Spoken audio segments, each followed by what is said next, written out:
Welcome to this installment of our audio series exploring the MPEP, the Manual of Patent Examining Procedure. We're trying to make U.S. patent law a bit more accessible, section by section. And we're currently working our way through Chapter 2100, which is all about patentability. Basically, the core requirements your invention needs to meet. Today, we're doing a deep dive into a really specific but crucial part, Section 2183. Ah, yes, 2183.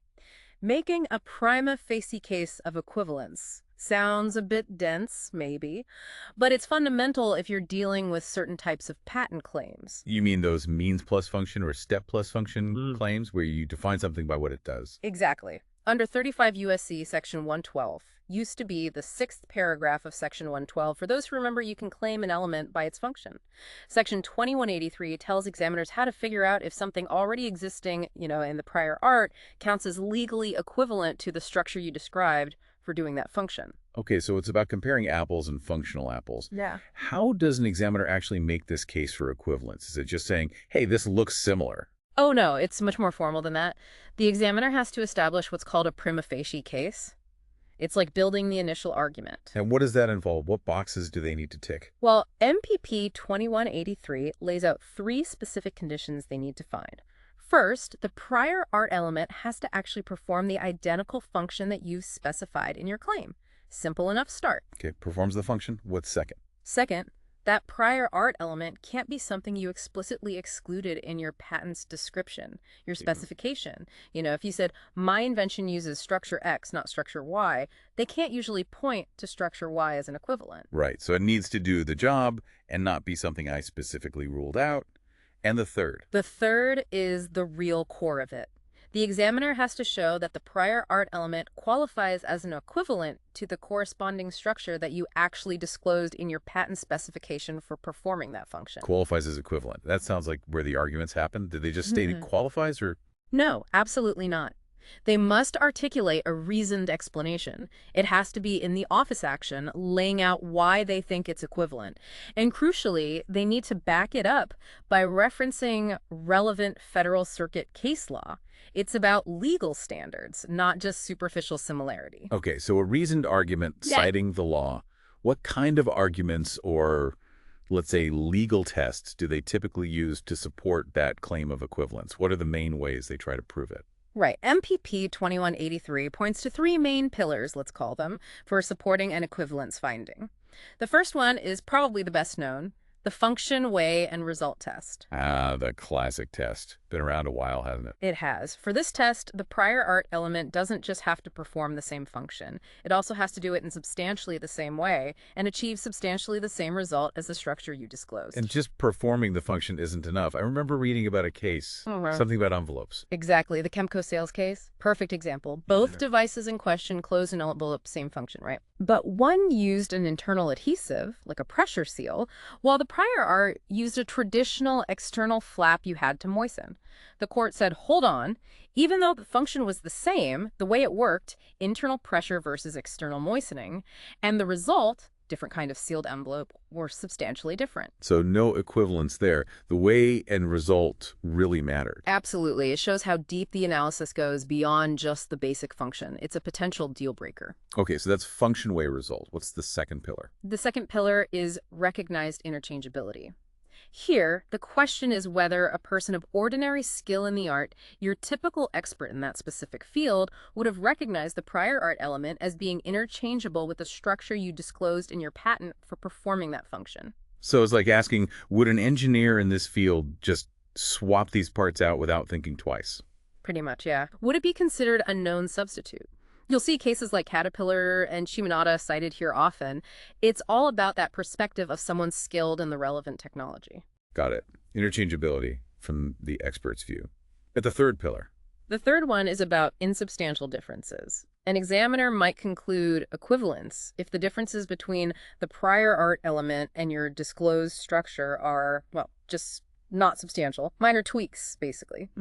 Insubstantial. That sounds a bit flexible.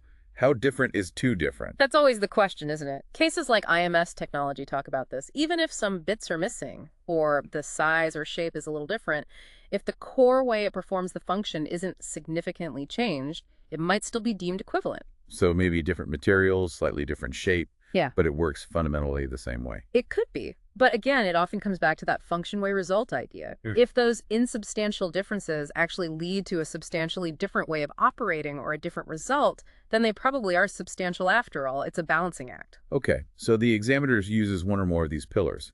Function, way, result, interchangeability, insubstantial differences, makes their case, cites the law, and sends the office action. What happens then? Then the burden shifts squarely onto the applicant. Once the examiner makes that prima facie case, it's up to you or your patent attorney to come back with arguments and possibly evidence to rebut it. To argue why it's not equivalent. Precisely. You'd point out why the way or result is substantially different, or why a skilled person wouldn't see them as interchangeable, or why the differences are actually quite substantial and not minor tweaks. Now, here's a really interesting point. Let's say you succeed. You convince the examiner, okay, fine, this prior art thing is not equivalent under Section 112F. Does that mean your claim is clear? You get the patent. Not necessarily. And this is a crucial distinction for everyone listening to grasp. If the prior art element is found not equivalent, it generally kills an anticipation rejection under Section 102 for that means plus function element, because anticipation requires the exact thing or its Section 112F equivalent in one reference. Okay, so no anticipation based on that piece of prior art alone. Right. But the examiner isn't out of options. They can pivot to Section 103, obviousness. The other big hurdle.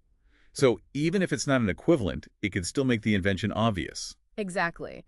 The examiner can argue that even though this prior art structure isn't a direct equivalent under the strict Section 112 definition, it's close enough or well known enough that combining it with other prior art or modifying it in a predictable way would have made your claimed invention obvious to that person of ordinary skill in the art.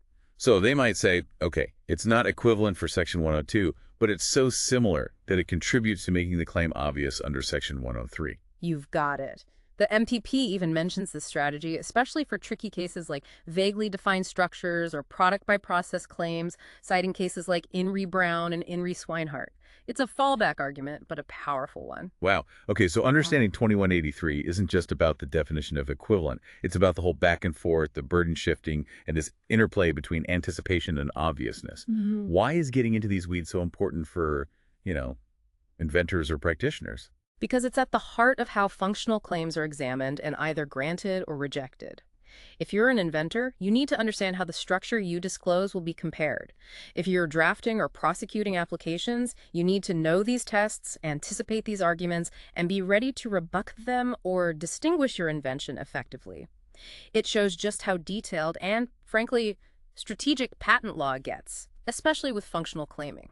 It's not just about having a new idea, it's about defining and defending it according to these specific legal standards. It really drives home that the details, the specific wording, the disclosed structure, it all matters immensely. It absolutely does. Every word counts.